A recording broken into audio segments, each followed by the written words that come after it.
Probably what it is. Sorry, I already hit live. That's my fault. No, you're good. You're good, man. Kick us off, Hot Chris. I was gonna say, man, maybe it's time we upgraded to regular StreamYard. What do you Regular think? yard? Yeah, I think Because so. this way you get the 4K. I think actually there's another app called Melon that's actually really good. I'll send it to you. Try it out. They actually let you do 1080p streaming, right? So the video quality is really nice. And so when you finish the upload, it's actually 1080. I mean, it's 1080p as opposed to 720. So it just looks better. But no, I know. I remember you doing it in the past, so it looked good. So I'll definitely consider it for sure. But I agree. I think it's time we go official. It's only like $20 a month or something. So no, it's actually cheaper than that. It's like $100 for like the entire year. So it's not bad. Yeah, so it's really cheap. Let's get started today. Today, I figured we'd talk about treasuries because I think good investors understand how the treasury market works and how they actually can play into the market cycle and how you value companies. Because in the last 10 years, a lot of people have completely ignored treasuries because they've been so cheap in terms of return that now, because treasuries are becoming more of an investment that actually is plausible for a lot of people, it's actually something that now companies have to it's almost like how do I describe it the best way? It's like a hurdle, right? So if you can get, let's say 5.5-6% on a US Treasury, which is 100% safe, guaranteed, no, you don't have to take any risk whatsoever in the equity markets, it's almost like a hurdle now. So a lot of companies, if you're not making enough to justify that level of return, then that means that a lot of people will not buy that company, right? So that's a bad thing. So like about 2.5, 3 years ago, when interest rates were near zero, if you said to someone, "Hey, I have a product that's a 100% guaranteed to give you 5.5% dividend return," right? In terms of real return, most people would have jumped on that, especially considering that treasuries have a inbuilt tax benefit because you're not getting taxed like crazy with the interest that you normally would be if you were getting a dividend, right? So if you get a dividend, depending on how it's classified, you might have to pay, you probably have to pay taxes on it, versus a treasury where some of the treasuries you don't even have to pay any federal tax on. So it's actually a very interesting dynamic that we're playing out right now. Overall, equities tend to always be the better investment over the long term, but there are a few times in history where it actually makes sense to be in the treasury market rather than being in the stock market because of the safe returns that you can get for a prolonged period of time. What do you think about that? Like, have you done any deep digging into treasury market? I'm sure you have. If you're a dividend investor, you know about treasuries. When things were getting pretty tough, about 6-7 months ago, when the market was down, I was like, you know what, let me just add a little bit, right? It was when I think things started getting to like the 4.5 to 5.5 range in terms of the 2-year. And so I did add like 13-week, 26-week. And I made a video about it, which is actually the thumbnail I used. I was like, I'm not making a damn thumbnail. Let me reuse the thumbnail. So on my channel, I actually talked about how to go through treasurydirect.gov and actually buy it step by step. And I think it's pretty useful. I think it's an opportunity. And I was actually thinking about that the other day. Maybe it was this morning. I was cleaning up in the kitchen or something like that. And I was just like, everybody in the past 5-10 years has always just been like, always have your money invested, always have your money invested, always have your money invested. Because if you bought treasuries, it didn't freaking yield anything. Now you could literally sit in a savings account. And the same thing started to happen in 2018. Like now you can sit in a savings account and get 4%. It's like, it's not like, and now that inflation is down to 3, like you're actually making a return. And exactly what you said, you're not losing money per se. So I see that as well. And I think to give other people some lenses before I hand it back to you, because I think you're much more educated on this than I am. But take, for example, you have Apple, right? Apple was able to issue bonds at a 1% yield, which like 1.5% yield, which was unheard of a couple of years ago.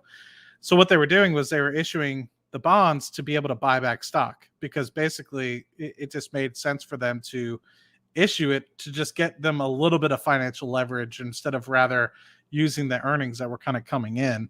They were using the debt and what have you. So exactly what Chris is kind of talking about. Now, some corporate debt will probably be 10% for people to. So now people aren't going to be like, well, this project yields 5%. Let me go issue a 10% bond so I have the capital to invest in this, because in real terms, you'd be losing 5%. So a lot of companies have had to up their discount rates. And what I mean by discount rate is when you go to the market, you kind of always assume what kind of rate you're going to get. Some companies might be 5, 6, 7. And then that's what you use internally to benchmark projects. So in the case of when you're looking at net present value, what the capital that you borrow is going to cost you and everything the like, you want to make sure you always end up with an NPV of greater than greater than 0. And if you don't, and you also have to add on risk and, financial risk or operational risk or whatever you're doing, and if it doesn't, then why would you invest in the project? Exactly what Chris said. It ups that threshold a couple percentage points. So every year that you're not getting that revenue back, or it gets delayed or what have you, that's another couple percentage points, and it compounds over time. So when you start looking 5, 6 years down the road, if you go from a 4% interest rate to a 7% interest rate, the amount of additional capital that project is going to have to add you in order to meet that economic NPV 0 threshold is going to be exponential. Well, 3 percentage points per year, but you know what I'm kind of trying to say. And so that adds a little bit maybe more flavor to what Chris was talking about. And the thing is, individual investors are not the only ones that invest in treasuries. Believe it or not, most companies actually hold treasuries as a form of cash management. So, Yeah, you know, Palantir just yeah, bought some. Yeah. yeah. So basically, if you are a cash flow positive business, you have a certain amount of money that's sitting in the sidelines to just for your regular operations. That's where, if you look at a balance sheet, you're going to see cash, right? But then you'll also see something called short-term investments. Majority of those short-term investments tend to be things like treasuries. So there was actually a Tesla call that it was actually kind of weird, because there's this person called, I'm not gonna say her name. You know what? She's supposed to be like a financial analyst, and during the conference call, because I was watching the live stream, she was like, "I don't get it. Why? How come Tesla's? I wonder what they're investing short term, right?" And I'm like sitting there like, wait a second, you're like a financial analyst and you don't know what short term investments means. Like, I was shocked by that. And then Ross Gerber actually corrected her. And I was just like, I was floored by it. And you know what's funny? She worked for a rating agency, which is even shocking. It just goes to show you, like, there's not really the brightest bulbs aren't exactly working at these rating agencies these Well, it days. just goes to show you like how cheap bonds were over the past 10 years, that people didn't really have to give much thought into it, right? Like how cheap money has been, where people were like, oh, why would you put money in a savings account? Why would you issue a CD? Why would you? Because it's been worthless since the great financial crisis because of all the QE that's been going on. Now we're actually getting back to a place where shit, start a CD ladder. Like if you don't like seeing red in your portfolio, or you're like a retiree, CD ladders probably aren't a bad thing to be thinking about right now. Yeah. And I tell that to some people. They're like, I don't want to put in the stock market. It's risky. I want to be guaranteed for college funds, yada, yada, yada. I'm like, hey, man, you don't want to see red in your portfolio. Put it in a CD. It's not going to be massive amounts of growth. I mean, I prefer to have long-term investments, but you have to think about what wavelength. Or, for example, say you're trying to save up for a house, right? A perfect example, in the next 6 to 18 months, and you're like, I can't lose this money. I hear so many times people are like, well, if I could just double this, then I could buy a little bit better of a house. And next thing you know, it goes to 0. And it's just like, well, shit, now you can't buy any house. And you know what? Your age and your income level are very important factors when you're doing this, because as you get older, the chances of being able to make that money back, they diminish significantly. So if you're a retiree, you definitely should not be in the equity markets, like, or at least your exposure should be something very minimus. You should actually be looking at things that are more fixed income. If you've retired, that means that you're probably not getting an income, and you're probably retired, living off your social security.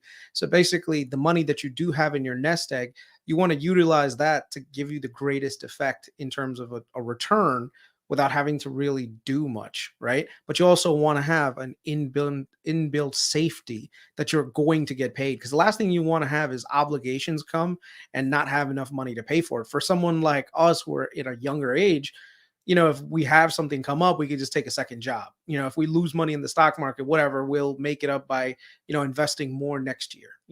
For when you're retired, you don't exactly have that optionality. So like someone like my father, who's worked his, his entire life, he's got a 401k, but even though I would want him to invest in things that are a little bit more speculative because the return potential is really high, I know that that's not a good idea for him, because if something were to go south for whatever reason, it would end up hurting him a lot more than it would hurt me. So my risk when I'm younger, I can take more risks. For him, he's a retiree, he can't do that, right? So when it comes to it, last 10 years, a lot of people have been using, using their retirement funds and investing in the stock market, because there was never enough money. There was never enough return from a fixed income side to justify being in that. But now the returns are actually looking really good. I mean, especially like, to me, I think corporate debt is, if you are a retiree, you should be looking at corporate debt. Why? Because number one, because you don't have so much income, the interest payments that you do get from it, um, you're not going to be taxed at such a high level. So for me, I make over 100 grand a year. So any of the interest income that comes in from corporate debt, like let's say if I get a 10% return on my money, like let's say I give it to a company and say, okay, yield me 10%, which is high, but it is possible to get a really solid company with a 10% yield right now. Give me a 10% yield. Every year that I get that interest payment, I'm going to be paying about 30 to 40% of that in just taxes. So that means that I'm not really getting 10%, I'm only getting 6%, right? It's not worth it to me to do that. But if you're a retiree and you get a 10% return, but you have like little to no income, it benefits you significantly, because you're not really going to be paying so much in taxes because your ordinary income is not there, right? So you're maybe going to have to pay maybe 10% of that. So out of that 10% that you get, you only have to pay 1%, and you get to keep the other 9% and use it to do your day-to-day living. So right now is a really good time to just be on the lookout for some good corporate bonds. And the way that I would do it, especially because I talked to my dad about it, is that you want to do a diverse portfolio of corporate debt, so that this way you can have and right now with ETFs, that's like such a freaking amazing thing. You get this inbuilt return on a monthly basis that, you don't have to really do anything. You don't have to do any worry about the allocations, because all the allocations are already made for you in that bond fund. And then you can retire pretty snugly, especially if you've built up a good nest egg, you know.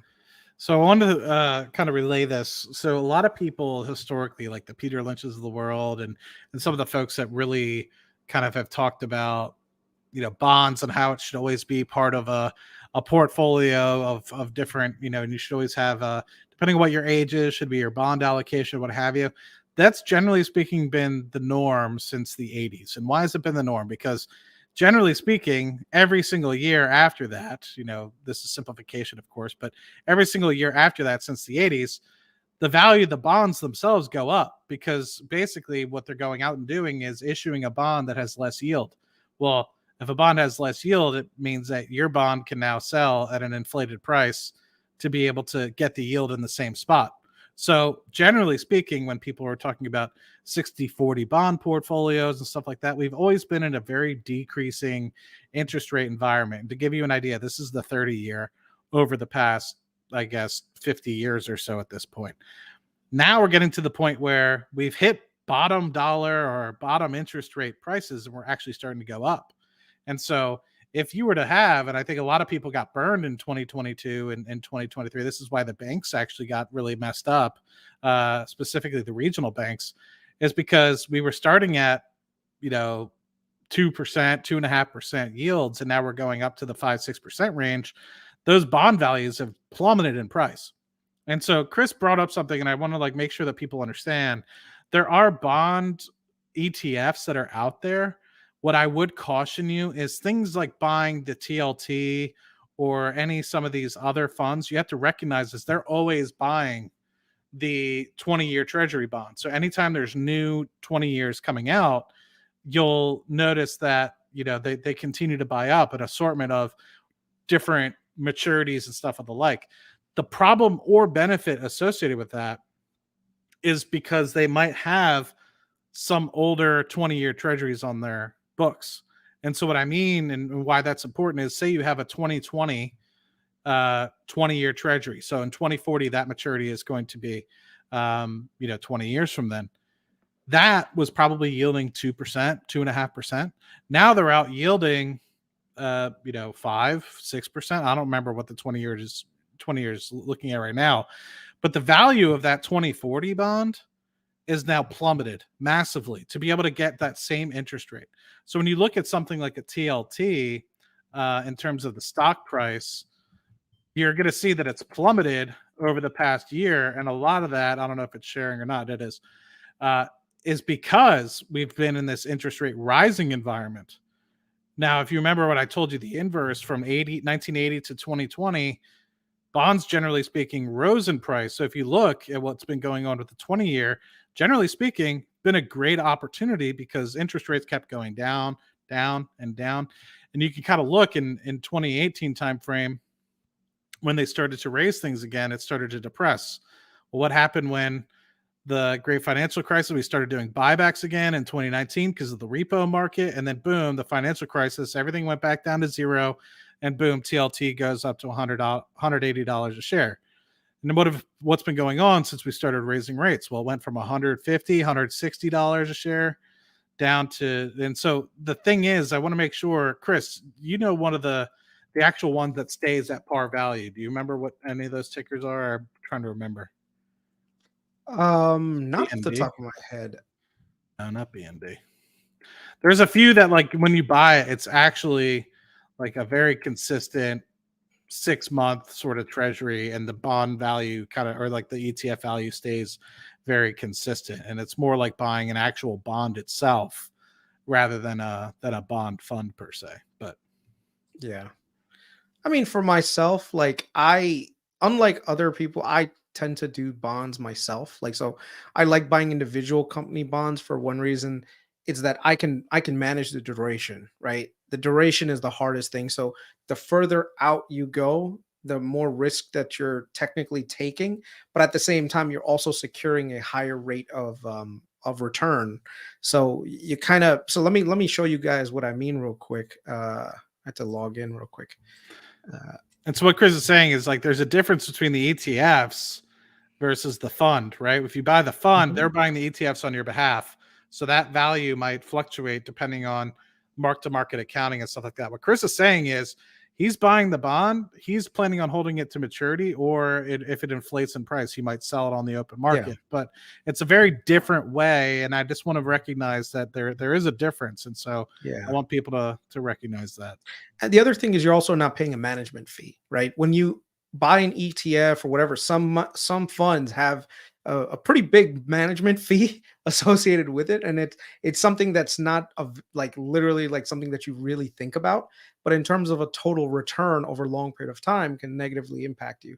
Whereas if you buy the bond outright, you're not really doing anything. You're just, you buy the bond, it sits in your account, and you get interest payments ever so often, and at the end of the maturity you get your principal back, right? So as an example, we're looking at we're looking at this right here. This is Fidelity's bonds and fixed income fund.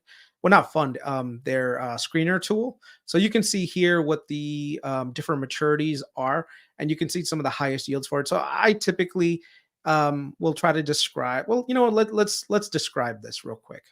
So if you want to do a CD right now, like a 10-year CD, it's about 5% for a CD. Okay. Treasuries, the closer ones right now, and this is why you get something called an inverted yield curve, where you're sitting on shorter duration treasuries are actually yielding a higher rate than longer term treasuries. So you can see a long right here. The reason for that is because the market is anticipating in the future we're going to have rate cuts. So in order for that to happen, um, the market is kind of like in a way predicting that things are going to go down, so they're already kind of not giving it as much of a, what is that thing called, like a yield on it.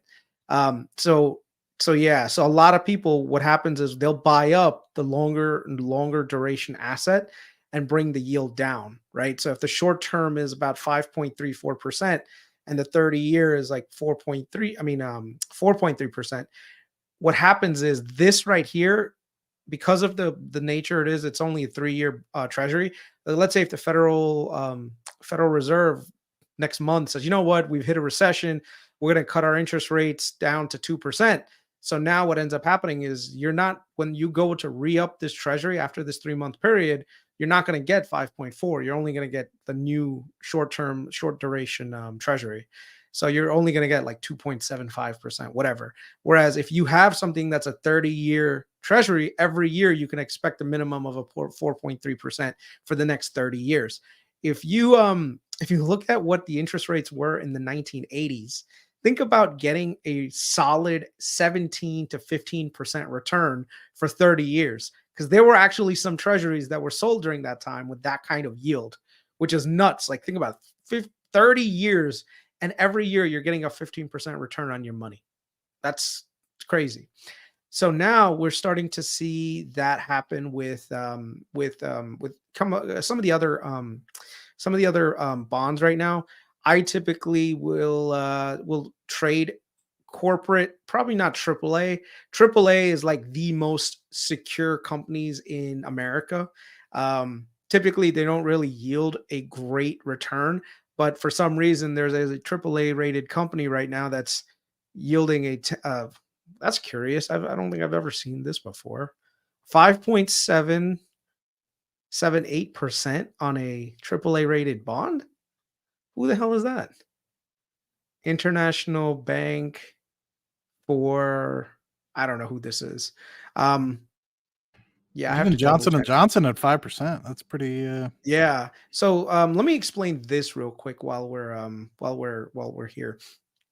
When you're looking at this as a bond, this right here is the company that's issuing it. So you have Johnson and Johnson is the company that is basically paying you, right? Johnson and Johnson has a AAA credit rating, which means they're the highest rated issuer of debt, right? When you have Yeah. like different levels of different levels, they are going to pay you 4.95% per year. So the coupon that you're going to get is a 5% yield. So for every $100 you lend Johnson and Johnson, they will give you 4.95%, which is almost 5%, which is great. Now, the thing is though, you're not going to be, unless it's a brand new issue and you get in at the brand new issue, you're never really going to get it at par. So at 100%, especially on a AAA. So right here is the price of that bond. So you're paying $103 for that bond. So over a period of time, you're going to see that it kind of goes down a little bit, because you're overpaying for the actual bond itself by a little bit. So every year, think of it as you're actually kind of losing some of that money. So that's where you have to look at the yield to, because if you pay something today for 103, and then in 10 years from now you get only 100 back, that means you Yep. lost $3.45, right? But 3%. remember, Yep. you're still going to be getting the 5% every year. Now, on the other hand, sometimes things are trading at a discount. So right now, this bond is yielding 4.35% like face value, but at the same time, it's actually trading under, because that's what happens. If interest rates go up, right? Existing bonds that you have, the price goes down, because now what happens is the new bonds that are issued, right, at higher interest rates, they are actually worth more than something that was issued in the past at a lower interest rate. So imagine 5 years ago, there was a bond that was issued for only 2%. And now all of a sudden, new bonds are issued, and those new bonds are yielding 5%. The one that's yielding 2% is actually, and it still has another, let's say, 10 years to go. It's going to actually be worth a lot less than what it is. It doesn't mean that it's worthless. It just means that it's worth actually less than the par value. But at the end of the maturity, you're going to get $100 back. So here, what you're seeing is Johnson and Johnson is going to be able to give you $100 back in 2020 and 2033, and you're only paying $97 for it, right? So you're getting a little bit of a return in terms of capital appreciation. And so these are the ways that you kind of look at it. And yeah, I mean, there's tons of companies on here that you can see. But the thing is, like, when you go down the list, these are the most secure, these are the second most secure, third, and then this is like okay, this is still credit, like still like investment grade, but they're not like super super safe, right? You can I really don't want to show this, but screw it, why There's not? arbitrage that you can do, right? And Yeah, I was while gonna I was While gonna Chris show. is finding a good one, I Yeah. think somebody asked in the chat, "What's the difference between this and like a bond and a CD?" And it goes back to exactly what Chris mentioned. You saw that the one ability to buy that one J&J was 103, and the other one was 96. The CD would stay flat, right? And another piece is Mm-hmm. you could resell that J&J bond. Say interest rates get Yep. cut to zero again. You're like, shit, I'm selling this freaking thing. Like I could get a pretty mint for this because you have a bond yielding 4%, and now interest rates are zero. J&J can issue bonds at 1%, 1.5%. People are going to pay you arm and a leg to be able to get that 4% yielding bond. Yeah. So the difference is with the CD is you can't buy and sell it, or if you do, you have to pay a penalty if you kind of say I want to forfeit kind of the CD. So there's a little bit of a difference with respect to that, and you kind of have to recognize that to an extent as well. And I think that that's why the bonds, I think, yielded a little bit more than the CDs, I think, Yeah. Yeah. considering Yeah. you're Because also they're all taking on a little bit more risk, yeah. right? Yep. CDs are very, very secure because they're usually backed by a bank, but the thing is, you don't have the optionality to just liquidate it. Where at least with a bond, you have some level of liquidity. It's not as liquid as, let's say, the stock market, where you can just go to the stock and say, you know what, sell it all. And you can sell it all in a heartbeat. With bonds, it's a little bit more nuanced, where you actually need to know what you're doing. And I would generally recommend most investors not go the route of buying and selling individual bonds, unless you really, really are interested, and yeah, well, you really want to do the research and the backing of it. Um, but yeah, so here's another good example of some companies like that you probably have heard of, like Paramount Global, right? They're the guys who make movies. Paramount, um, Pacific Gas and Electric. I love utilities because utilities tend to pay a really good amount. They have a fixed, they're inbuilt businesses that are not going to technically lose money because they have a monopoly over a certain industry. And so right now, Pacific Gas and Electric, which is PG&E, they're actually paying on a bond that's a 6.4% yielder, trading a little bit. So you're getting almost like a 6.6% return per year, fixed, guaranteed, not having to worry about anything. And you'll see there's tons of companies that do that. Another one is, I just saw General Motors here somewhere. General Motors. Well, they're Citigroup is another one. General Motors right here. So General Motors, if you think GM is going to be around in 10 years, you can get a nice 6.3% yield on your money every year without doing anything, just chilling. You won't be able to participate in any upside in terms of like equity growth, but GM to me is like a pretty safe company to invest your money because they're always safe, they're always making cars, everything else. Another one is here is Micron Technologies. Everyone uses Micron products, as RAM and stuff. So you can see here, these are all the companies that are out there. The way that I would structure this is like a nice bond fund where you can actually buy different bonds. Like let's say you want to buy one, a couple of like one bond from Verizon, one from HP, one from Citigroup, one from this. And this way, what you have is diversification. And once you have diversification, it gives you like a nice steady income. So if this is one of those things, if someone tells me, "Hey, Chris, can you get me like a 7.5, 8% guaranteed return for the next 15 years?" I could actually do it for you. It's not that hard for me to do it. It's like, yeah, sure, I'll do it. I'll charge you a 1% management fee. Let's get it done. Right. The thing is, though, this was definitely something that was not available at 2 years ago or 3 years ago. This is not something that happens overnight. So right now is a time where if you're in a older position, you have like a lot of money saved up. Let's say you just, have a house, you want to sell it and you want to downsize into like, let's say an apartment, right? Which is an option for a lot of people, but you also want to have like a nice fixed return over a good period of time. Right now, you can actually do it. And the hurdle rate that normally would be there for the last 10 years that wasn't there is up there, which means that most stocks right now, you better you better know what you're doing and you better have a profitable business. Because if you don't and you're yielding under that 7-8% and putting that capital to work, um, you're probably not going to do very well. Yeah, it's just a mountain. I think one of the things I know Chris has said this a bunch on previous streams, but there's pros and cons associated with this. Like Chris mentioned, with a bond, you can't really participate in the upside, but what you can guarantee is that you'll get your money back, right? So if you Mhm. pay a coupon of $100 to this company, I guess you can't guarantee, but you're going to be the first people to get your money back, whereas the stockholders might not necessarily be as lucky if the company goes belly up. So that's a benefit, right? And another thing that people can do is they can kind of create these private bonds as well. So a company might be like, I don't know if I really want to buy your stock, but I'd be more than happy to have more equity in the company in terms of, or sorry, not equity. What they might do is give a bond, and then that bond might convert to equity in the future, which I know Buffett does to an extent. He'll loan them $10 billion, get preferred shares, or he might get an option to purchase shares in the future. So it gives you a little bit more flexibility for some folks as well. But I think that it's something to definitely consider specifically for this. Before I hand it back to you, Chris, there was a question here specifically about can you time?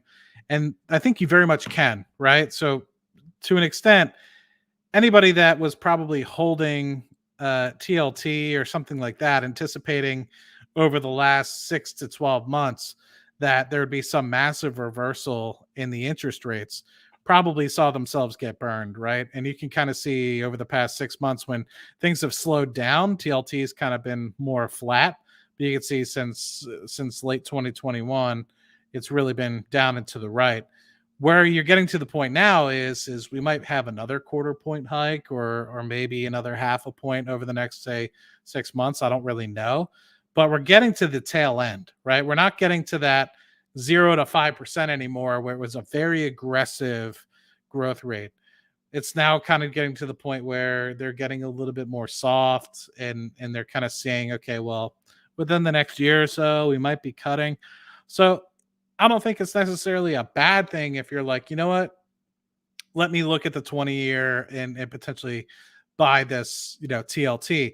Where you're going to see a lot more aggressive movements is likely to be in the shorter bond duration funds, right? So if this is something you want to do with an ETF rather than this, like just say buying the bonds directly and trying to benefit it that way, because you like ticker symbols and it's easier, then you definitely could. I'm just saying that there is associated risk associated with that as well, because you know what happens if we don't drop rates quicker than we expect, right? We've kind of seen, and I think everyone kind of assumed we'd probably stop at 4, then it was 4.5, then it was 5, now it's getting 5.5, right? So it's, there is potential for that to deteriorate a little bit more over the coming months, and it's not guaranteed.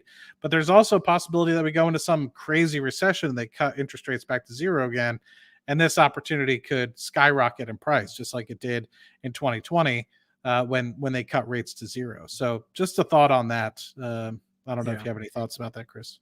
What do you think? No, I mean, There are times where it's good to be in bonds and sometimes it's good to be in stocks. It just depends on the market environment at the time. There's one very curious question that was actually asked, the one by Pietro Serra, that said Chamath bought a whole bunch of Tesla bonds years ago. So the thing is, some debt actually comes with some really cool features. Now, one of them is something called convertible debt. Convertible debt works kind of like a hybrid between equity and debt, where there is a certain time frame where that bond can turn into shares. So basically, you would lend the company money, and the company would say, "Hey, listen, we are going to, pay you your full amount by X date, but you have the option to convert it from this period to this period or at the end into shares of the company, and each bond that you hold will convert at this specific price." So with Tesla, they had issued all these bonds, that were convertible. Usually, convertible bonds have less interest on them because you're essentially getting an optionality of getting a much higher return in terms of capital. So they usually yield a lot less than a fixed bond where you would just get cash back.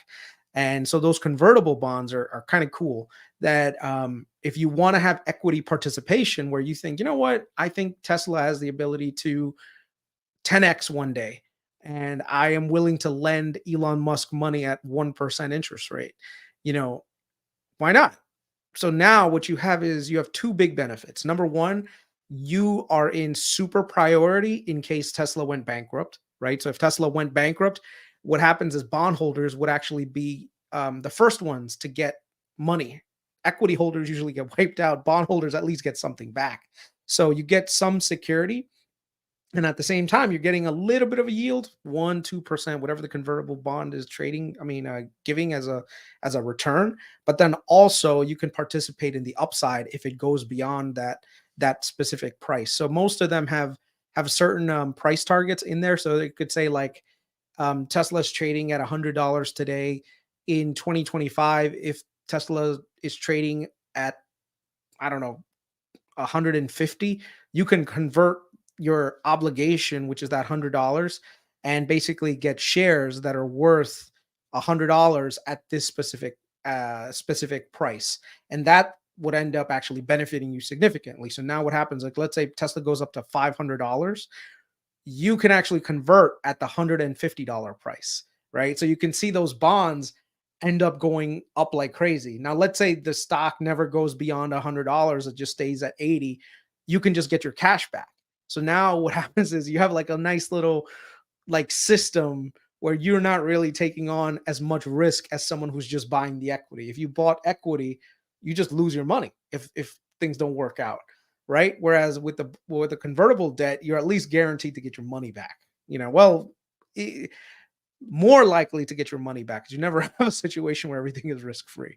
But Yeah, but yeah, that's how convertible debt works. But I mean, I would say, can retail get convertible debt? Yes, they can get convertible debt, but it's not very likely. I don't see a lot of issue right now with convertible debt. Like, there's not many companies that issue a lot of convertible debt right now. Most of them actually issue pretty fixed rate terms. Um, there are also some really big rules on debt as well. So like, there's tons of bonds that are issued that are something called that are 144A, which means that only accredited investors are able to buy them and sell those securities. So if you don't have like a net worth of $1 million plus, you're not in like the finance industry, or there's actually like a lot of rules to be an accredited investor. You're not allowed to buy them, and brokers won't let you. So you have to prove that you're an accredited investor, and then they'll give it to you. So usually it's based on either qualifications, your job, or the qualification you get through your job, or your net worth, or your income. If you're a high income individual, you can also, get put in as a qualified and accredited investor. So yeah, there's just there's so many ways to make money in the market. The only thing is, you just have to know where to look. That's the mm, hardest part. Not a lot of people know where to look, and if you don't know where to look, that means that there's people out there that'll take your money Basically, this I'll give the basic finance game. The game here is this: they take your money, they put it into a product, they give you some of that money back ever so often, and they collect a fee on it. And that's how they become uber rich and uber wealthy. They have the keys to the castle, and that key to the castle is just more knowledge than the average investor or the average person. That's it. You know. Yeah, and I think there's other ways too. I mean, specifically, if we're talking about small companies or OTC companies that are really just getting off the ground. Some of them can be fucking literally scams, and some of them can actually do really well and become great companies that actually yield a lot of money. But you can do private placements where you're basically providing those companies with capital, and in return, they're giving you an equity position and warrants, and all these things that are very similar to kind of the convertible debt aspect to it, almost, where you're getting instead you're getting equity rather than, and so there's a bunch of different ways you can do that, and a lot of creative ways, right? So just like Warren, it's like when everything happened during the great financial crisis, it wasn't like Warren went on Fidelity and bought $10 billion worth of bonds in Bank of America and stuff like that. Or back in 2020, it wasn't like, oh, let me go on, Vanguard.com and buy these Oxy bonds. Like, he called up Oxy CEO and it's like, hey, Vicky, like, I got some cash. You guys need it. Let's figure out a freaking deal. And it's No. See, with Warren Buffett doesn't call you. You call Warren Buffett. Yeah, I guess that's true. I didn't really think about that. Yeah, they definitely probably reached out to him. But yeah, I one of the things that there was a question on here, and Chris, if you want to convert back to the bond conversation, I'm fine with that. But somebody specifically asked, where was it? Are we comfortable kind of sharing what we're looking for to retire and live off of dividends? And to be honest with you, I mean, people always talk about quote unquote retiring. I'll never retire. You're not gonna. I might sit, after I quit my 9 to 5 and retire, I might put my feet up on the beach for about 6 months, but it's going to be a change of really careers for me. Doing this is fun. I mean, I wouldn't mind living and traveling and doing this every day, working with Chris and a few others and hosting a show every single day. So in doing real estate and that stuff's fun for me. I like investing. When somebody calls me and says, let's talk about stocks, it's a good time. So I don't foresee myself ever retiring. It'd be more of a change of scenery. But retirement is such an interesting word. If you're just saying that what makes you independently wealthy, you also have to think where you are in the world, right? Are you in the middle of Omaha, Nebraska? Are you in the middle of Idaho? Well, Idaho's getting kind of expensive, those houses up there. But let's just say you're in the middle of the rural South. It can be really cheap to live outside in some of these outside of the big city country places, versus if you're living in New York or you're living in LA or you're living in Europe. Some places in Europe are really expensive. So, or versus you're living in Thailand. In 2021, I almost quit, and moved to Thailand because of everything that was kind of going on in the world. And I was like, you know what? With what I'm doing, with the money I'm making, I could easily retire today. So I think it all just depends, right? You have to keep an idea as to what the end is. And I think a lot of times people just throw stuff at the wall and sees what sticks. But you have to understand, like, are you planning on retiring with a family of 4 in New York? Do you want to put your kids through college? Do you want to do all these different things that will all require capital? And if, say, you quit a little bit too early, you could always go back to work. Say you want to put kids through college and what have you. But you kind of have to always start with the end in mind. But anyway, so to me, I mean, if you want to say, retire, it's like I could retire today if I really wanted to. It just all depends on where you want to be. And to me, it's just like I'd rather have the flexibility to live in a decent city. Like, I live in Houston. I feel like I'm not there yet, right? Like, I could probably squeeze by and not really have to worry about anything in terms of income. But to me, it's like I could be where I'm at today, or I could try to chase that more of like an 8-figure range, which is, I think, where it would truly get me from where I'm at today to a real change in lifestyle, right? I could retire today and be comfortable and and kind of say, you know what, I'll buy my bottle of whiskey every week and try something new and go eat out a nice few restaurants once a week, versus getting to a place where I'm going on vacations every other month and living up the lifestyle, being able to charter a private jet every once in a while, stuff like that. So it really all just depends on where your spectrum is. Maybe you want to live off of $40,000-$50,000 a year and you're like, I hate my blue collar job and I'm done. Then there's ways that can easily get you to that point. You could invest in high yielding dividend paying companies or covered call ETFs that get you there very quickly, but there's risks associated with that as well. I'm more so in the mind of I'd like to get to the 8-figure range, because I feel like with that, that's a pretty strong foothold of saying F you, and nobody can really mess up my financial security at that point if I play my cards appropriately. So it all depends. And there's, once you get to that 8-figure range, why not, go to 9, right? And you get into that game of some of these billionaires where it's just like, well, then you're not fighting for the billionaire status, you're fighting for the power, so there's a whole bunch of different ways to think about it. Chris, don't feel obligated to answer the question, but feel free to add any sort of ad libs as you see fit.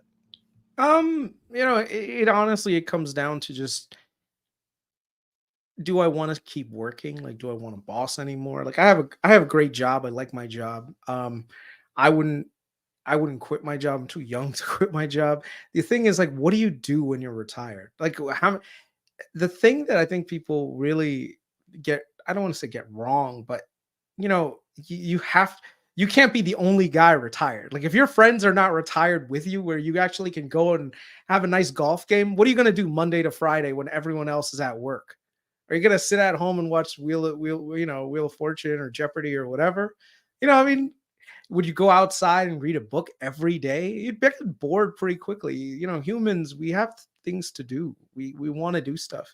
And so I'm not in empire like chill mode. I'm still in empire building mode, right? So I'm still like more motivated to do more things, to teach where I can, build my own portfolio so that this way when I'm ready I can do that. Like, one of the things I want to do in the future is I want to do charity work, where I actually want to take the wealth that I have, put it into different investments, and then have the investments pay for the charities that are out there. So, as an example, I came to this country when I was really young, but a couple of years I actually went back to India. My parents sent me back, and I actually went to a school in India. And one of the things that I remember was, I came from a technically wealthy family in Indian standards, so we would go and every month you'd have to pay tuition, right? And the kids would all go pay tuition. I never had to pay tuition because my folks would pay the tuition like 2 years ahead of time, right? So these kids would go, and I remember one of the parts of the tuition was that you had to pay some of it to eat school lunch. Now the thing is, the school that I went to was like technically a fancier school, so a lot of people were sending their kids to school to get the education, but they didn't really have the money to pay for the school lunch. So not a lot of kids were to go eat at the school lunch, which was really decent lunch. It wasn't like super crazy things. But I remember, like, imagine right now you're like what was this, the second, third, and fourth grade. Imagine you're a fourth grader and you're not allowed to eat school lunch. That's fucking stupid. Like, I hate that concept. Like, even in American schools, I know that sometimes like they charge, like, why? What the fuck are we charging kids to eat fucking food for? So one of the things I wanted to, probably not in the US because I think the US is wealthy enough, but to go to India and just go to schools in India and be like, stop charging fucking kids to eat. All right. Yeah. What does it cost? What the fuck does it cost? Let me goddamn pay for every kid in the school to fucking eat food every day. Because I mean, if you can't fucking eat, how are you going to concentrate? Right. So I'm not one to just give random schools money. The way that I would structure it, I would want to structure my fund to say, what is your total outlay for the year when it comes to school lunches? And then use the fund that I have and the interest payments and whatever that I get to pay for that year's worth of school. So they would have to like provide my fund with like their expenses and what they spent their money on, and my fund would end up paying for that school. But I want to do that across like a lot of third world countries and around specifically India, because I'm Indian, so I just know people. But that's what I want to do. I want to go to the locality where I was born, and every fucking school in the area be like, I want to just walk in the door and be like, okay, how many kids do you have? What is it going to cost you to feed every single kid lunch for the next year? Yeah. Okay, this much. Let's figure out how we can make that number work so that this way kids can fucking eat food, which is I still can't believe the concept of that. Like making kids pay to eat food. Like I could get it as an adult, where you have to work to live and eat, but when you're a kid and you're going to school, come on, man. So I you have know, a proposal for you. It's not for stream consumption, but I think you and I might be able to work on something and figure something out, because I've asked or told this idea to many people. I think it's the best idea I've ever come up with, but it has a lot to do with that philanthropic idea.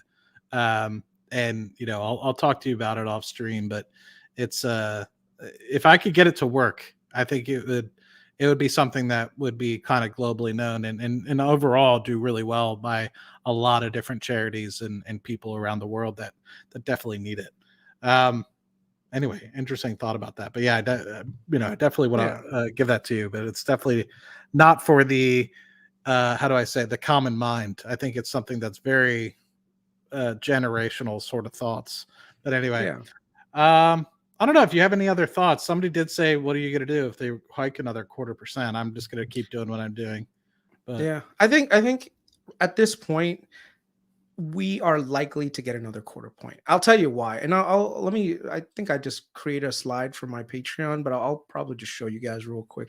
For those of you guys that don't know or haven't seen Chris's Patreon, it's in the link below, the description below. So be sure to check that out. Man, I've been taking so many screenshots of things and just use it to like do presentations that I'm having tough time finding it. But basically it's this right here. Let me just pull it up real quick. All right. So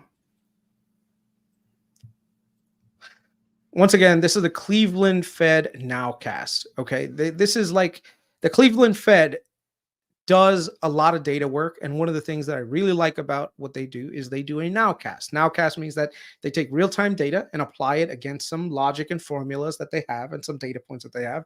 And they give you what they think the current inflation rate is, and they do it in real time. According to them, the real-time inflation right now for the month of June that just passed is about 3.42%. Okay. That is what the reading that they think is going to come around. I'm not in disagreement of that. I think it could be 1 or 2 points above or below that. But that means that before in June, we had a reading of 3%. If we get a reading of something like 3.3, 3.4, that's bad. That is terrible in terms of headline risk. It doesn't mean that it's actually bad in terms of inflation, because I think that, things are going to waffle here and there. But that's really bad.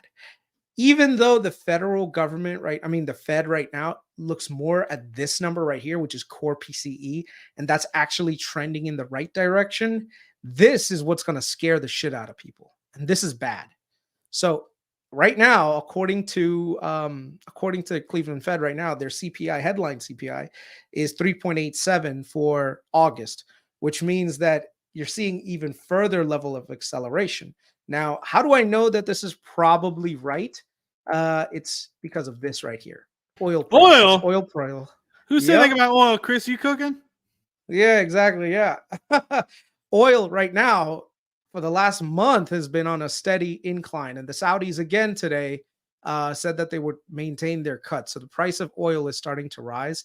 And what happens with oil is that oil filters down into the rest of the economy because everything has to be transported. A lot of things are petrochemical based.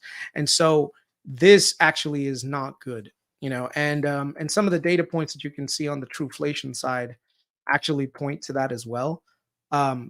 Housing has been has been on the decline in terms of year over year growth, but that doesn't mean that they're not growing. It just means that it's growing slower than what it was earlier in the year. So right now, owned housing is still inflating at 2.76%.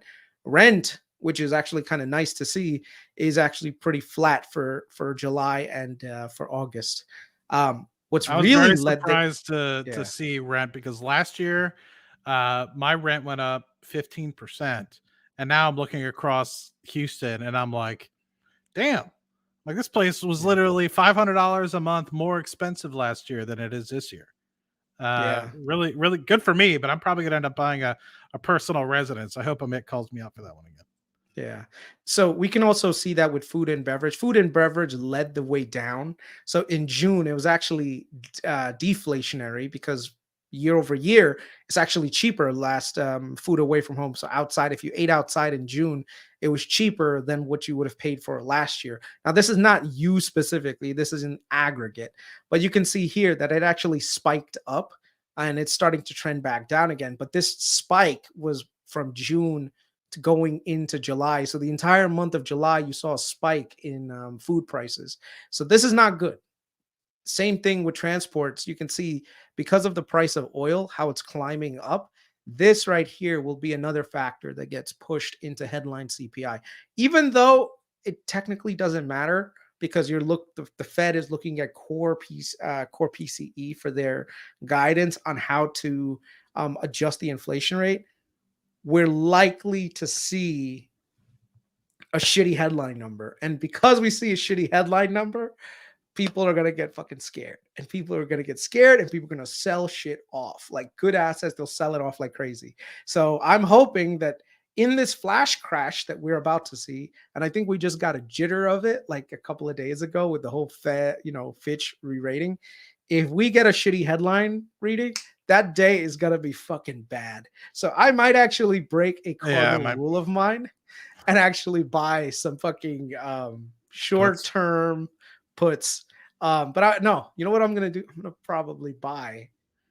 You know what? I'm not gonna say here because I don't want people fucking following You me. I'll should do it talk on to you your about you it. should do it on your Patreon. How about that? No, no, no, no. I don't want to. I don't. No, this is pure gambling. Like you The don't want to people do need to that. know, Chris. The people need to know. No, no, no, no, dude, no gambling. I'm never gonna teach people how to gamble, but I never usually do this. But this time, I'm like kind of like really sure of what's gonna happen.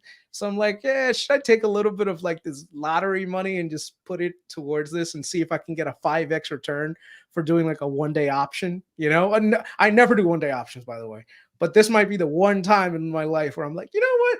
Might not be a bad idea to try. Ah, there you go. Ren knows what I'm talking about. That's QQQ, man. There you go. Yeah, just I'm yeah, I'm a not. forever TQQQ holder. No, man. Forever, Well, yeah.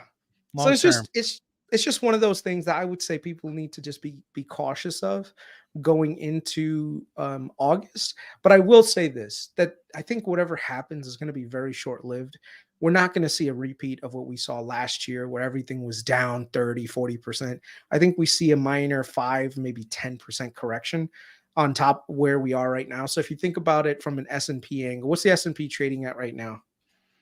That's Last I checked, it was still 450 ish, 440 ish. let's see. It's like it's I would say we could retrace down maybe 10%, which means we can go back to like 4,000, right? I'd be okay with that. Yeah, 4,000 down trace, and then the rest of the year we could have like a nice little uptick the rest of the way, right? So it's just one of those things that this is how the market works. Markets don't go like this. They usually go like. So just saying we might be in one of those phases where we're like this. So you kind of want to at the same time be ready with liquid capital to buy up any of those dips in some really good companies and ride it higher after that. So I think we're due for a fucking flash crash. Oh yeah, we're doing. Like I've been thinking it was going to happen in March, and I thought it was going to happen in April because we went for like 4 or 5 months of like really good, right?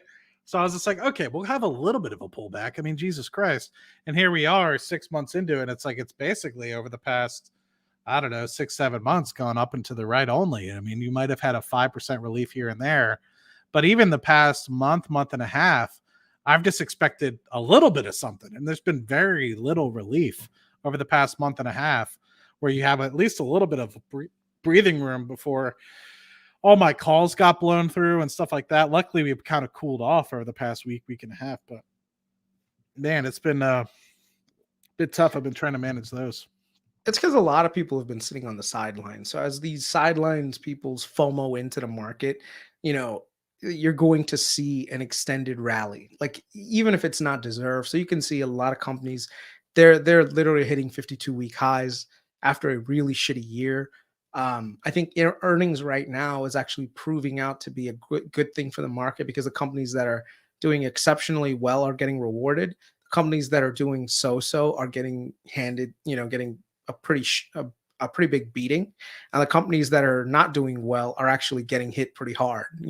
So I think these things are always, earnings are a great way to flush out who's actually doing well versus who's just swimming naked. So like right now I think Open Door, which is like my nemesis, um today was down post earnings like 13%, and they've Was been it? on nothing but I saw nonstop somebody. I tears. saw somebody give you crap like before earnings today. They're like, "Ha ha ha ha!" It's because it's up 300% for the year, and I'm like, Yeah. company's not making any money, man. Like you should, hold off for a little bit, give it a year or two, and see if a year or two it's still ha ha ha ha f you, Chris. Whatever. Like, dude, everyone's got different It different comes with the ideas of. territory. It comes with the Yeah, territory. exactly. For me, I'm looking at it from a business case, and the business case is not there. Some people would want, they're like, oh, this year is different. I'm like, no, this if you have a shitty business model, that doesn't like one year is not going to fix a shitty business model. And if you, especially if the company just keeps doubling down on it, then yeah, it's going to be pretty bad. If So there's anything I've ever learned from the last 10 years working in the workforce is that you realize the pendulum always swings. Right. And so it's like it'll go from one and then it'll go to the other extreme. It'll go to the one. And sometimes it might not swing all the way back to the other side, but the pendulum always swings and it happens every 2 to 3 years. So yeah, let me just show this real quick. So someone, one of our followers was like, after a 10x return on Open Door leaps at $10, I sold some today and bought 286 shares of Enphase. This is in July. He believes in Enphase, I suppose. And so, this is what personal investing looks like. Am I right on everything? No. Am I wrong on everything? No. It just depends on what you think is going to happen. So if this person made 10x his money on Open Door leaps, he took some really big chances and risks on an unprofitable company and did exceptionally well. Congratulations, you are the exception to the rule. Most people that tend to invest in unprofitable companies for a long period of time tend to lose money. There's no real logic behind it. I know a lot of people that made $1 million on GameStop. Does that mean that you're Warren Buffett? Of course not. So it's just one of those things. it's one of those things where it's like for example, Amazon, right? Today did really, really well. I'm not over here patting myself on the back, trying to be like, I told y'all, I told y'all. The market's hot right now, regardless of whether or not I'm buying literally Open Door or Palantir or Amazon. They're all going to go up to some extent. And someday they're going to see their day in court where, whether it's 2 months from now, whether it's 6 months from now, the companies like you'd mentioned, Chris, that aren't profitable, when the tide goes out, we're going to see who's swimming naked and they're going to get burned and burned bad. And I think we saw that a lot in 2021, the latter half of 2021, and also 2022. And I feel like people have short memories, it looks like, because yeah, people betting on some of these companies. And I, that's why I tell people, like, people are like, what's your speculative stocks right now? I'm like, I mean, Palantir's not out of the woods per se. I mean, granted, their benefit is the fact that they have a little bit of income coming in and they're cash flow positive. But companies like Rocket Lab and still some of these other companies that are burning cash, I have people reaching out to me about Velo 3D and Astra and all these companies that are burning millions upon millions of dollars. And they're going to run out of, a lot of them are going to run out of cash this year, if not already have run out of cash. And I feel like, there's still another foot to drop with an extent to some of these companies that I don't think people are truly understanding. A lot of these companies that were SPACs still have a lot of cash left on the books that have yet to burn through it all. you know, did you let me tell you the most egregious thing on the planet right now, okay? And I can't believe people are actually What, spending Tupperware? money on this. Tupperware is one, but this one, they already declared bankruptcy. Like, what the hell is To the wrong with moon, people? man. To the moon. They're buying Yellow Corp, the company that's already declared bankruptcy. It's up 51 cents after hours. It went from, this should be worth zero. Okay. Equity holders are going to lose everything. Okay. The last, Is somebody buying it out? Is that like what is? no one is buying it out. It's already declared bankruptcy. Just people are buying the stock. It makes no sense. Boston hedge fund buys 9.3 million shares of Yellow for 50 to 42 points. I guarantee you this guy, whoever it is dumping this shit on retail shareholders in like a little bit. Just like what's his name? Ryan Cohen did with which company, with fucking Bed Bath and Beyond, Yeah, where right. literally they buy in, like these big guys, they buy into it saying, oh, we're going to turn things around, and then they dump all of that shit later on, and then the entire thing goes to shit, and all the retail holders are like, I don't know if I accidentally kicked him.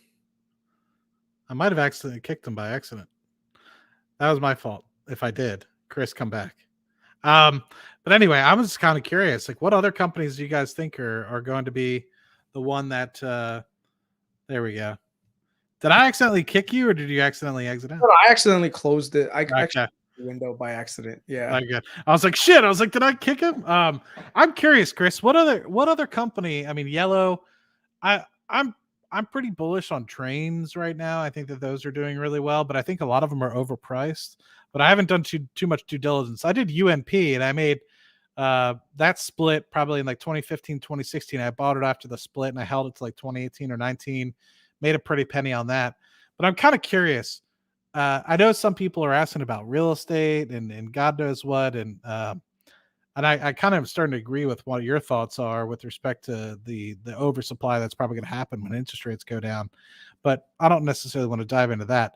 My question is what company do you think is going to be the next shoe to drop in terms What do you of mean, like bankruptcy, calling it quits?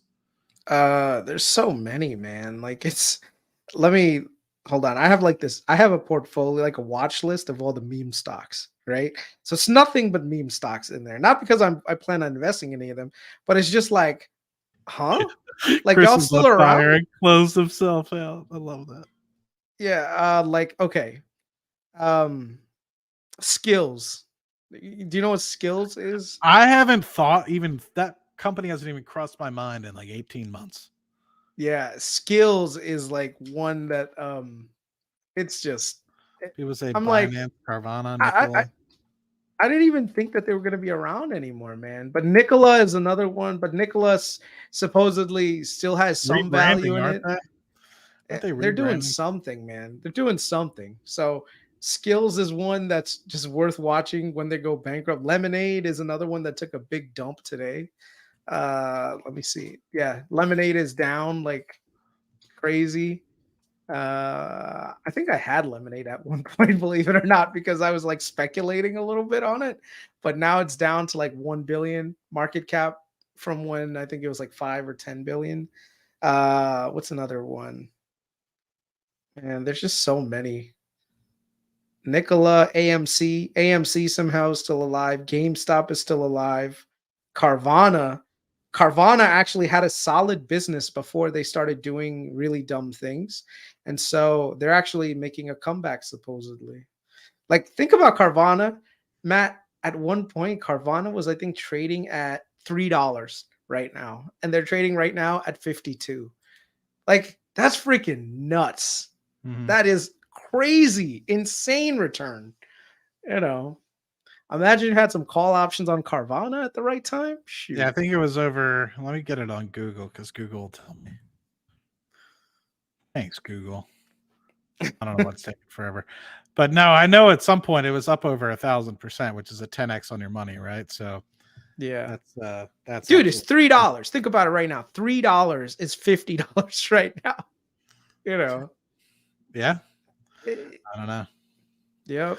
I Yep. gotta Yep. think though. I mean, I mentioned this. I don't know if it was on Palantir Weekly or what. I mean, I was talking about what my next. I was thinking about, and I need to put a lot of thought into it. What my next speculative stock position will be, because I mean, I hold.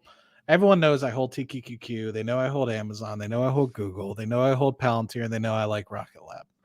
But I'm sitting here being like, okay, like those are starting to be the things that will pan out starting in the next 5 to 10 years.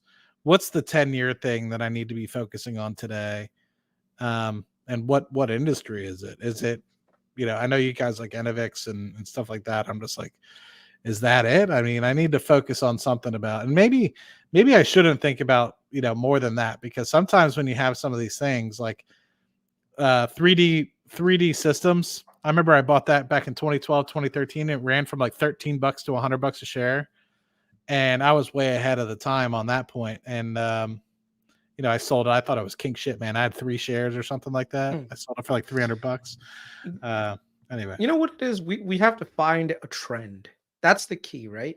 If you use the Peter Lynch model, like, dude, I was telling everyone about ChatGPT in November. I still have the text message, I was like, man, this thing is crazy. Like when it first came out, I was like, this is gonna be amazing. People were like, oh, like I sent it like in all my group chats. I'm like, hey guys, what do you think about this?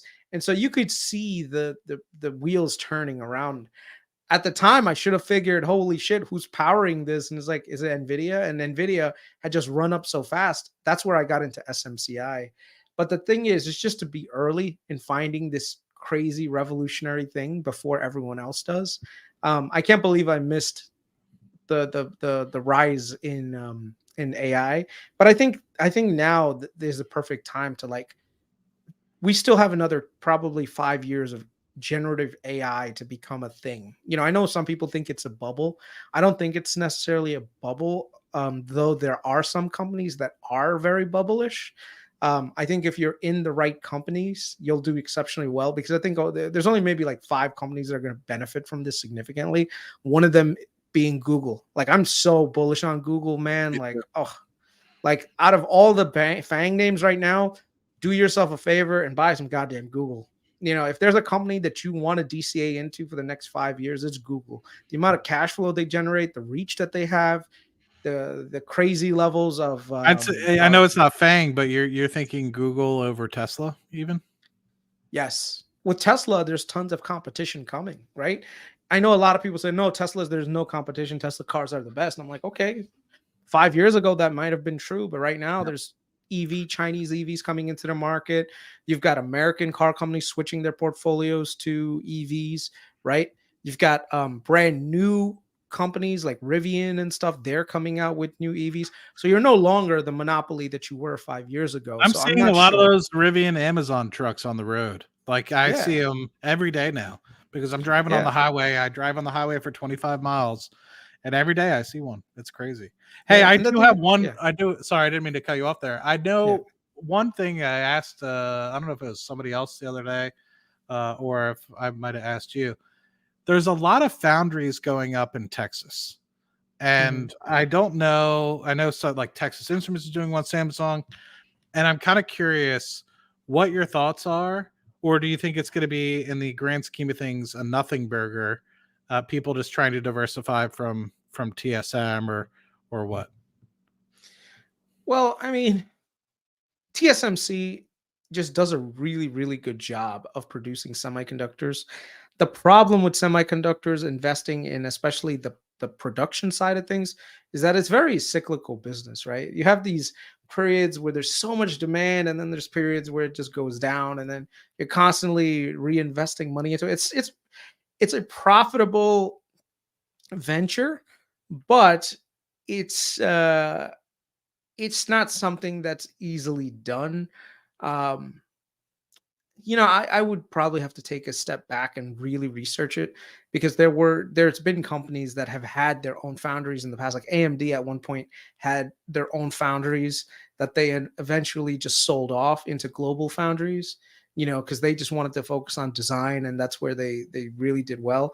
I know that the foundries that are going up in Texas, I think one in Ohio that Intel is doing, that's going to be something. And so some people, like the CEO of Intel, is banking on the Yeah, foundries in the huge. US, as a growth driver for Intel in the future.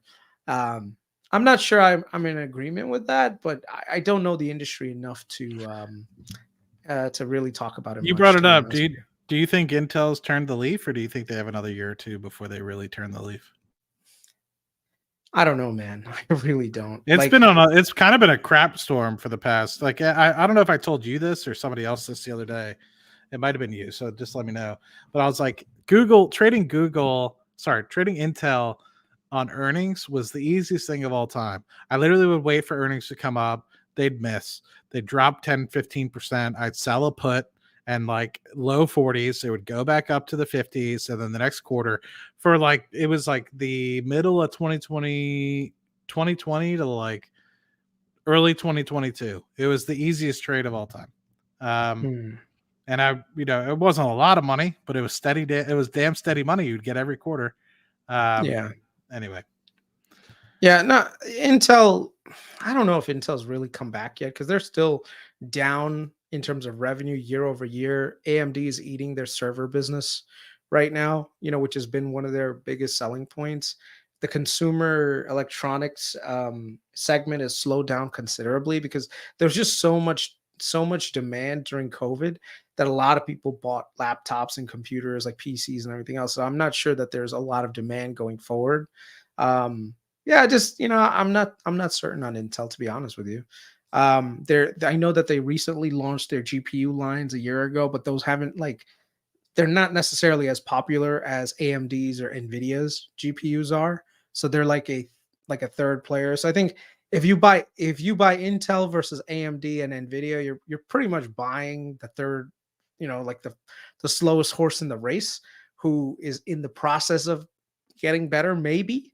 You know, yeah, just a lot of it is going to have to do with how much you believe in Pat Gelsinger's ability to turn Intel around, how much research and development Intel can really do to get ahead of AMD again. And this is one of those things. I'm glad Ren said that Intel will be king. That could be a possibility.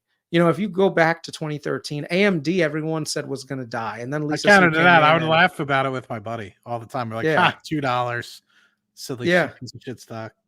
and look at where AMD is now. So a lot of this has to do with just really good leadership, knowing how to like buck the trend on things, investing in the right technology at the right time, investing in the right infrastructure. Like Lisa Su really did a great job because she understood what the problems at AMD were, and she was able to correct them.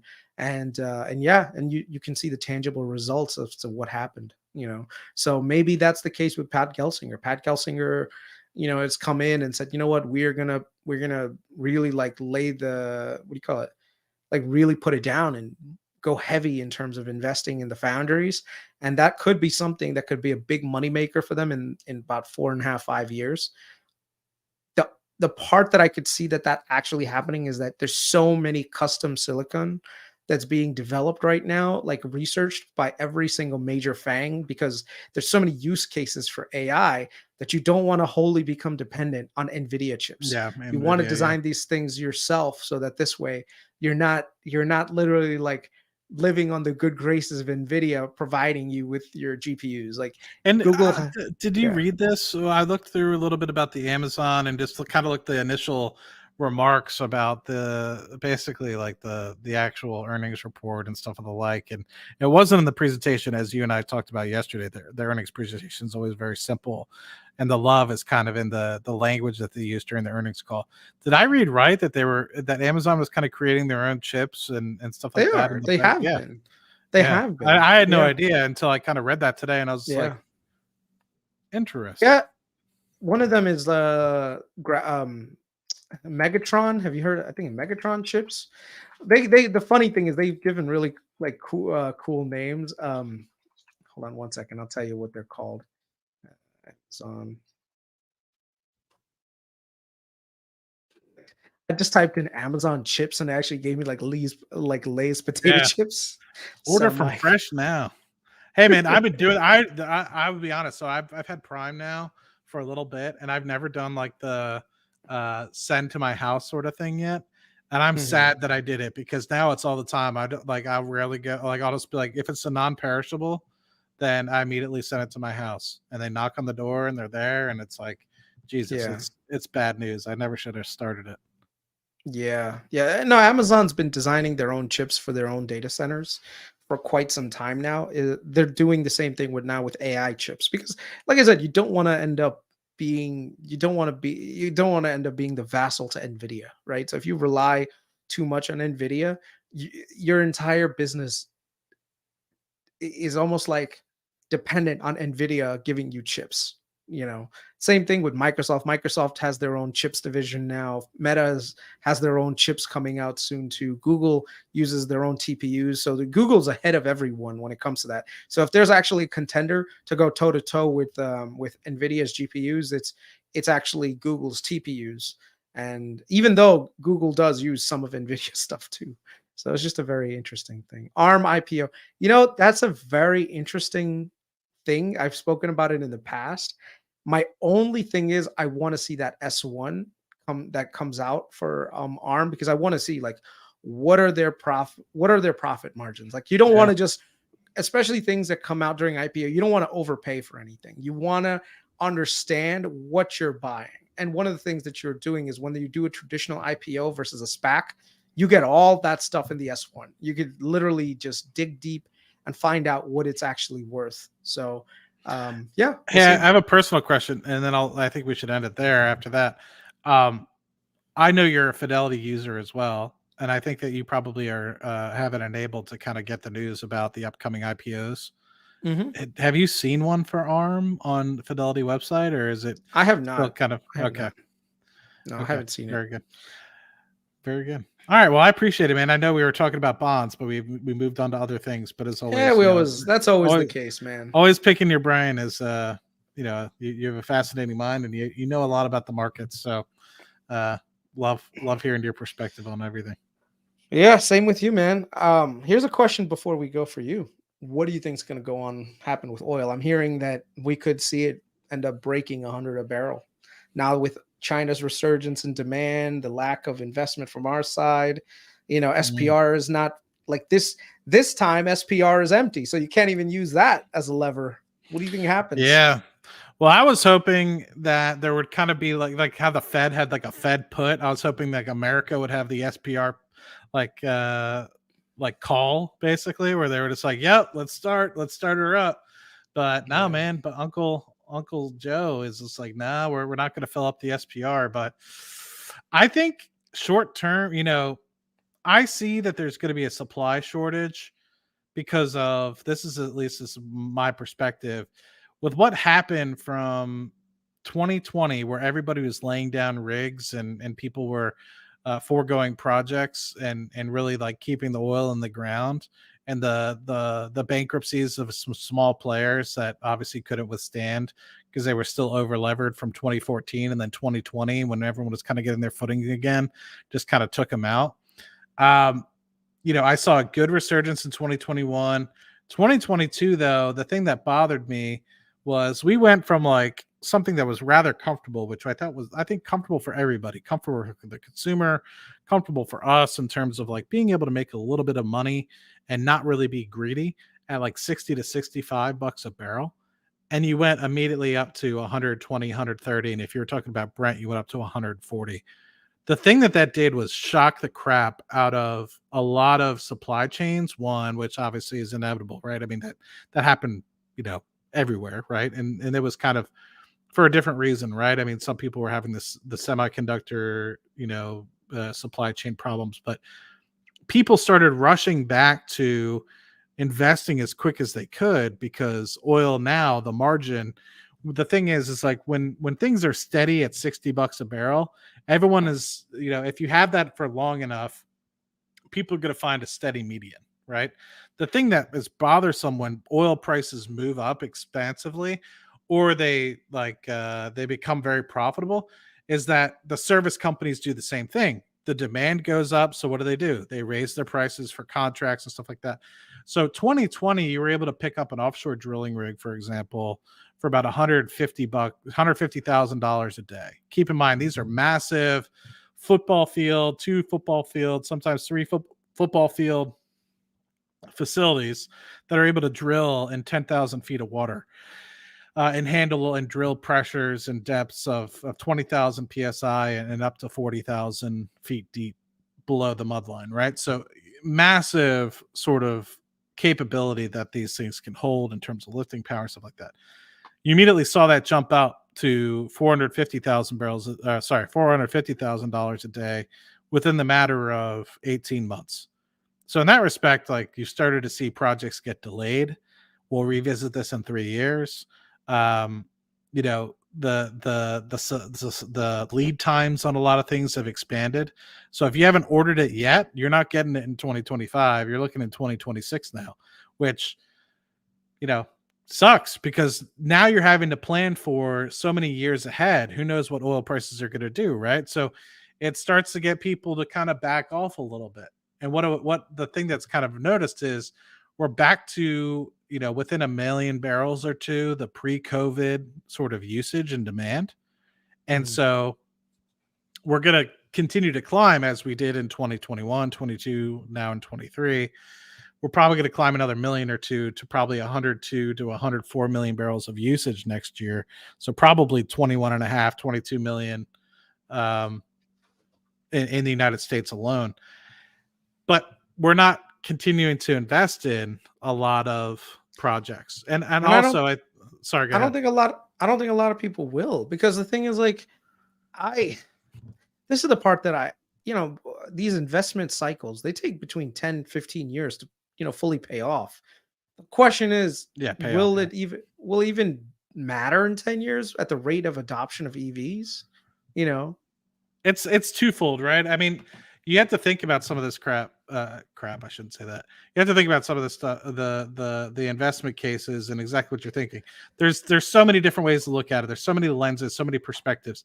If you look at it from the BlackRock and Vanguard perspective, they're sitting here being like, well, we want to push the renewable side, and I don't want to get myself killed, but there's like a theory that I have on a lot of these things, but maybe I will say it, you know, because I'm kind of on one tonight. But the one side that I think a lot of people learned from 14 and 15, and then they also subsequently learned from what happened in 2020, which is if you're over levered in this business, you know, you better watch the hell out. And people, I think, recognize that money's not free anymore like it was in 2014, 15, and 2020. And so a lot of balance sheets are in really good shape, and they're I'd say remaining very disciplined, right? I would have expected in 2022 that people's capex budgets went out the window. Really, the only Mhm. people's capex budgets I've seen go out the window over the past 3-4 years was Exxon's.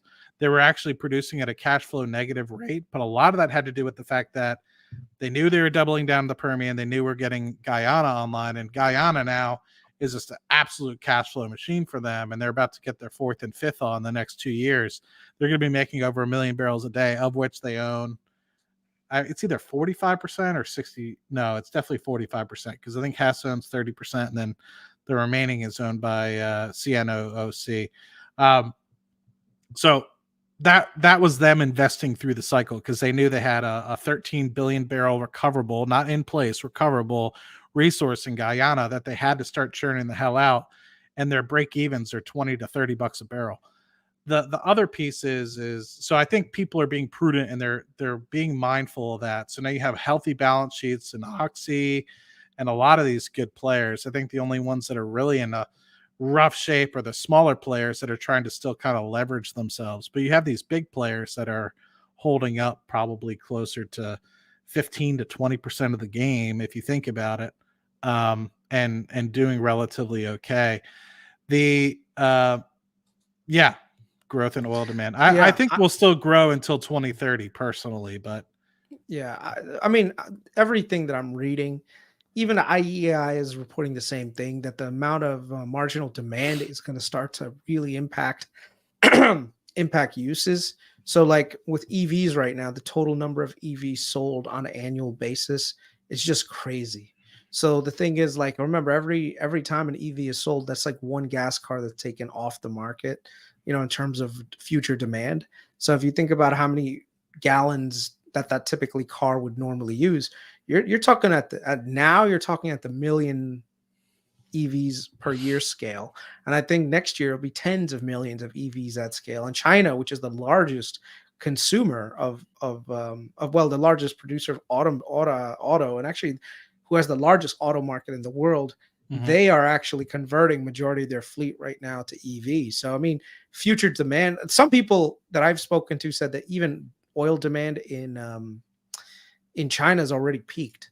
for Mm. transport fuels because of the number of EVs that are coming on. So, it'll be very interesting to see where we end up going with this. But I'm starting to see it too. I think with every year, the number of EVs as a percentage of total cars sold is just growing exponentially, you know. And yeah, yeah. And building on top of that, Chris, you said something very prolific there, which is generally speaking, 50 to 60% of every barrel of oil goes towards transport. So Mhm. what you're thinking about then is if you take let's just say a car or multiple cars that use that barrel of oil, it at least is going to help with the carbon intensity a bit, because even if they do have to use the infrastructure of the grid, they're at least using natural gas, which is a lot better in terms of carbon intensity usage, and it has a lower carbon emission than oil does, right? So you Yeah. kind of get rid of a lot of that byproduct of having to use oil specifically, which has a multitude of different chains. Generally speaking, gasoline is using anything from more of a butane to heptane, which is C4 through C7, and octanes as well. Obviously, the C8s of the world. But another piece, and I can keep going all day because this is what I work in. But I think you also have this somewhat of a call on oil as well, because you have the Vanguards and Black Rocks of the world that are kind of forcing some of these companies, and for good reason, to transition a portion over time the capex that they would be spending. So now they have to Mhm. sit into a financial frame where in good price environments by making a 20% return, now you're looking at things that are between a 5 to 10% return. So you're investing in something that's producing half the amount of return, and you're not getting that reinvested back into your oil business. So a lot of these oil companies aren't trying to grow production anymore. They're looking for the higher margin barrels. So what's going to end up Mhm. happening is you're going to sell off all these lower margin barrels. So you see a lot of companies doubling down in the Permian, where they can do more of a cookie cutter sort of development scheme, Mhm. and kind of looking at their crown jewels and spinning off and letting the smaller players take care and eat up some of this lower margin stuff. And then, of course, you get into a cycle again where oil crashes because demand goes down or something like that.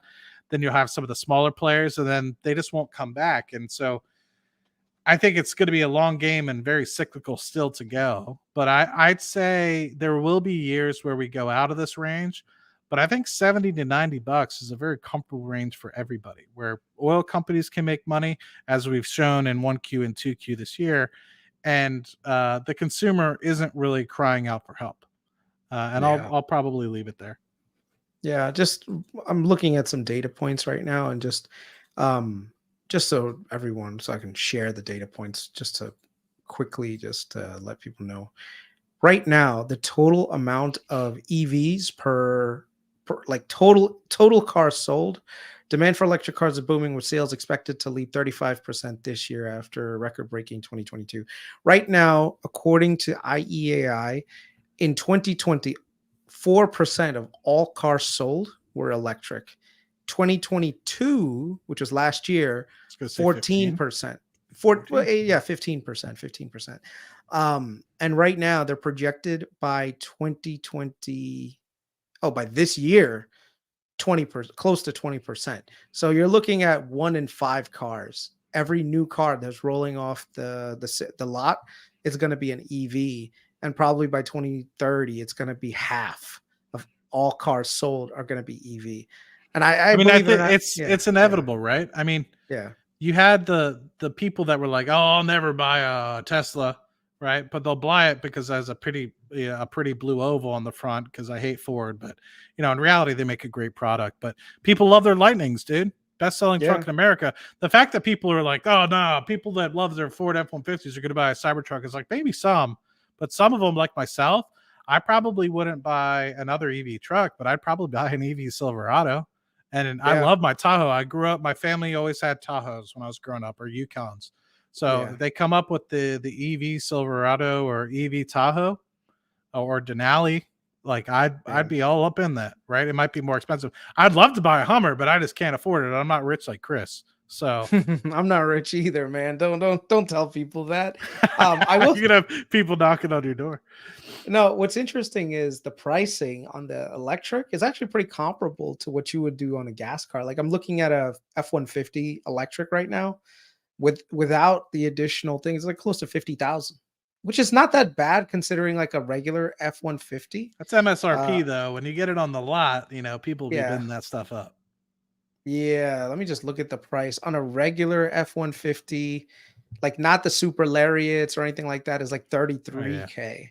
So if you think about it, that's about maybe 10,000, 15,000 more. But then when you consider like the amount of total charges that you're going to end up incurring by doing the oil changes and filling them up with gas and everything else, it could end up being quite a bit more. I'd I say, don't man, know. Yeah. I watched it. They're really slick. The only thing that I still see is the problem is towing with those things. With which one? The EVs? Yeah. So you can tow it, trust me, but the range goes way down. So I forget, it was either the Hummer or the F-150 Lightning. They have pretty decent range. I think 300 miles or so, or maybe even more, depending on what battery it is for the Hummer, I think. But I think Mhm. immediately I think it was the F-150 and maybe it was the Hummer. I'm gonna mess it up, and I'm gonna say one, it's the other. But they basically were driving on a flat highway and they did the same test and they're like, yep, we got the 350 miles. This is expected. Let's turn off, let's charge, let's turn around. And then they hooked up the trailer and they got 110 miles. And it was like a Mm. 6,000 pound sort of trailer, relatively Yeah. aerodynamic. So it wasn't like a big brick behind it. But Yeah. even still, you were able to look at that. That's a beautiful car, man. Yeah. This is a Chevy Silverado. Honestly, man, I don't know who's gonna be picking up a Cybertruck compared to like a car like a I F1 thought it was Lightning just me, versus man. this. Like everyone's like, "Oh, Cybertruck to the moon." You know what I mean? I don't know, bro. I'm sorry. I need the traditional form factor for a Real truck. question though: have you seen one on the road or in Of what, person? the Cybertruck? Yeah, No, I haven't. That's I'm that's probably surprised another thing. because I live near Austin, right? And I've heard people say that they're driving around Austin, and people were like, "Once you see it in person, man. Once you see it in person," I'm like, "I'm waiting." But I remember seeing the Hummer for the first time flying down I-10. And dude, Mhm. I was pumped because I've been waiting for the Hummers to come back. But even if I see somebody driving around an H2, I get fired up. But that's the complete opposite, right? It's a Mhm. 5 mile per gallon gas guzzler. But um Yep. I Yep. saw the first Hummer last year in 2022, and I was like, that thing is badass. Anyway, Yeah. All right, man. This was always a pleasure. always my friend. We'll Last for the week. catch up. Yep, last one for the week. We'll catch you guys next week on Monday. All right, yeah. Are we doing Monday through Thursday? Are we doing Tuesday through Thursday? You tell me. Oh, we only did it Tuesday through Thursday because you were out. That's right. Yeah, yeah. So Yeah. let's catch back up on Monday. Monday You're the would be a man. good day. Yep. All right, my friend. Thank you. All right. Later, Cheers. guys. Take care.